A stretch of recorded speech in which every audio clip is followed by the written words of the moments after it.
ರಾಜ್ಯದ ವಿವಿಧ ನಿಗಮಗಳಿಗೆ 3 ಹಂತದಲ್ಲಿ ಅಧ್ಯಕ್ಷರ ನೇಮಕಾತಿ ನಡೆಯಲಿದೆ ಎಂದು ಉಪಮುಖ್ಯಮಂತ್ರಿ ಡಿಕೆ ಶಿವಕುಮಾರ್ ತಿಳಿಸಿದ್ದಾರೆ.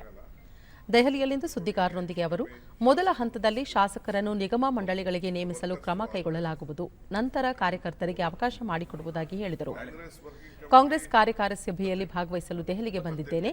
ಇದೇ ಸಂದರ್ಭದಲ್ಲಿ ರಾಜ್ಯದ ಅಭಿವೃದ್ಧಿ ವಿಷಯವಾಗಿ ಚರ್ಚಿಸಲು ಕೇಂದ್ರ ಸಚಿವರು ಭೇಟಿಗೆ ಸಮಯ ಕೇಳಿದ್ದೇನೆ ಎಂದು ತಿಳಿಸಿದರು. ಕೇರಳದಲ್ಲಿ ಕೋವಿಡ್ ಪ್ರಕರಣಗಳು ಹೆಚ್ಚುತ್ತಿರುವ ಹಿನ್ನೆಲೆಯಲ್ಲಿ ಕರ್ನಾಟಕ ಆರೋಗ್ಯ ಇಲಾಖೆ ಮುಂಜಾಗ್ರತಾ ಕ್ರಮ ಕೈಗೊಂಡಿದೆ.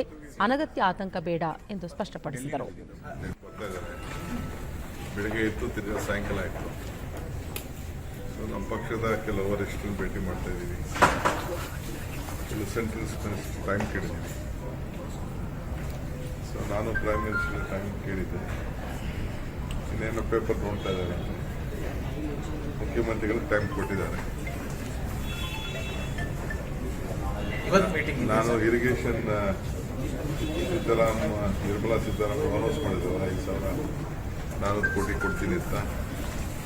ಅದರ ಬಗ್ಗೆ ಮತ್ತು ಬೆಂಗಳೂರು ಸಿಟಿ ವಿಚಾರದಲ್ಲಿ ನಾನು ರಿಕ್ವೆಸ್ಟ್ ಮಾಡಿದ್ದೇನೆ. ಇನ್ನು ಅವರು ಗಾಬರಿ ಆಗುವಂಥದ್ದು ಬೇಡ. ಸದ್ಯಕ್ಕೆ ಮುಂಜಾಗ್ರತೆಯಾಗಿ ನಮ್ಮ ಆರೋಗ್ಯ ಇಲಾಖೆಯವರು ಬೇರೆಯವರೆಲ್ಲ ತೆಗೆದುಕೊಂಡಿದ್ದಾರೆ. ದಯವಿಟ್ಟು ಮಾಧ್ಯಮದಲ್ಲಿ ಕೆಲವು ಗಾಬರಿಯಾಗಿ ಕೊರೋನಾ ಜಾಸ್ತಿ ಆಗ್ತಾ ಇದೆ ಅನ್ನೋ ಸಂದರ್ಭ ಇನ್ನು ನಮ್ಮಲ್ಲಿ ಅಂಥ ಉತ್ಪತ್ತಿ ಆಗಿಲ್ಲ.